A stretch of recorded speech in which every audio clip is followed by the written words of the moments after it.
বিজয় আমাদের এখনো আসেনি। এই বিজয় যদি আমরা পাইতে হয়, তা আমরা দীর্ঘদিন আমরা পথ চলতে হবে। আমরা এই দেশে যত ধরনের কাজ হইতেছে, আপনারা নেতৃবৃন্দের বাদ থেকে শুনছেন, জুলুম নির্যাতন থেকে যদিও মুক্তি পেয়েছি, এরপরেও এই দেশ বিভিন্ন ষড়যন্ত্র থেকে এখনো মুক্তি পাইনি। আমরা চতুর্দিকে শুধু ষড়যন্ত্র আর ষড়যন্ত্র।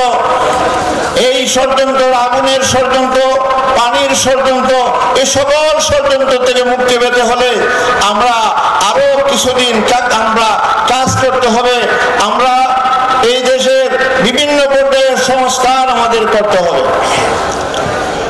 প্রশাসনিক সংস্কার, শিক্ষা সংস্কার, বিভিন্ন সংস্কার আমাদের প্রয়োজন। বর্তমান অন্তর্বর্তীকালীন সরকার যে সংস্কারের বিভিন্ন বিভাগ খুলেছেন, বিভিন্ন ধরনের ব্যবস্থা করছেন, আমরা দাবি করব এই সংস্কারটা যেন সঠিক হয়। সংখ্যাগরিষ্ঠ মানুষ এই দেশের মুসলমান, কোরআন সুন্নাহ মোতাবেক এই সংস্কার হতে হবে। কোরআন সুন্নাহ বিরোধী কোনো আইন এই দেশে চলতে দেওয়া হবে না।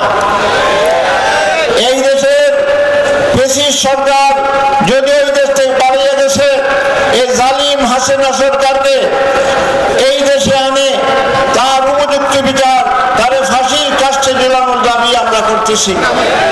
তার সাথে সাথে আমরা দাবি করি এই দেশের অর্থ যারা প্রচার করছে, বিভিন্ন দেশে পাচার করছে, বাড়িঘর করছে, এমন বাড়িঘর করছে আপনারা পত্রিকা দেখছেন, একটা মাত্র মানুষ বাড়ি হইল 350।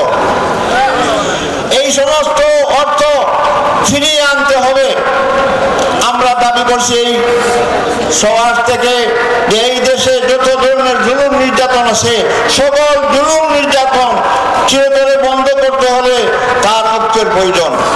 আজকে আমরা এই সভা থেকে সকল দলকে, দেশপ্রেমিক সকলকে আমরা উদাত্ত আহ্বান জানাচ্ছি যে আপনারা একমাত্র এক প্রার্থনাধারে এই দেশকে, এই দেশের স্বাধীনতা, এই দেশের সার্বভৌমত্ব রক্ষায় এগিয়ে আসুন। সকলকে আমরা এক হওয়ার জন্য আহ্বান জানাচ্ছি। খেলাফত মজলিসের নেতৃবৃন্দ এবং ডেলিগেট ভাইয়েরা, আপনারা জানেন এই সংগঠন একটি আদর্শ সংগঠন। আল্লাহর জমিনে আল্লাহর দ্বীন প্রতিষ্ঠা করা ফরজে আইন। নবী করিম সাল্লাল্লাহু আলাইহি ওয়াসাল্লাম দুনিয়া থেকে বিদায় হওয়ার মুহূর্তে আমাদেরকে একটা আদর্শ, একটা খেলাফত ভিত্তিক রাষ্ট্র আমাদেরকে দান করে গেছেন।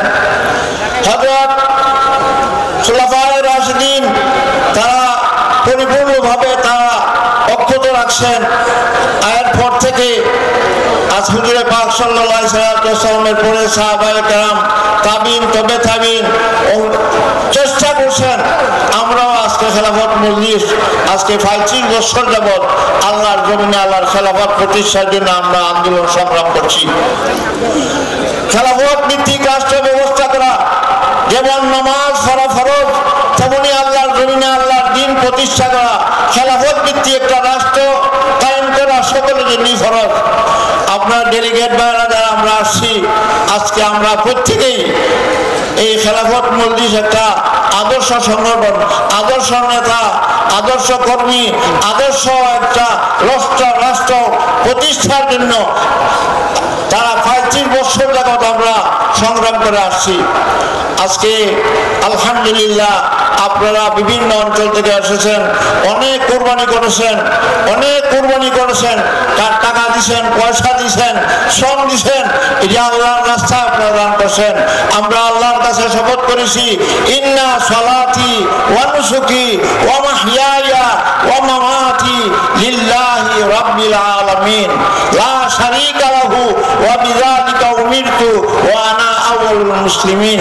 আমরা শপথ নিয়েছি, আমার নামাজ, আমার ইবাদত, আমার কুরবানি, আমার জীবন, আমার মরণ একমাত্র কার জন্য? আল্লাহর জন্য। আলহামদুলিল্লাহ আজকে আপনারা বিভিন্ন এলাকা থেকে এসেছেন, অনেক পয়সা খরচ হয়েছে, এই জন্য আপনাদের শুকরিয়া আমি আদায় করি যে আপনারা যে আজকে আসেন। আসুন আমরা প্রত্যেক এলাকায় গিয়ে খেলাফত ভিত্তিক রাষ্ট্রের জন্য আমরা যে একটা স্লোগান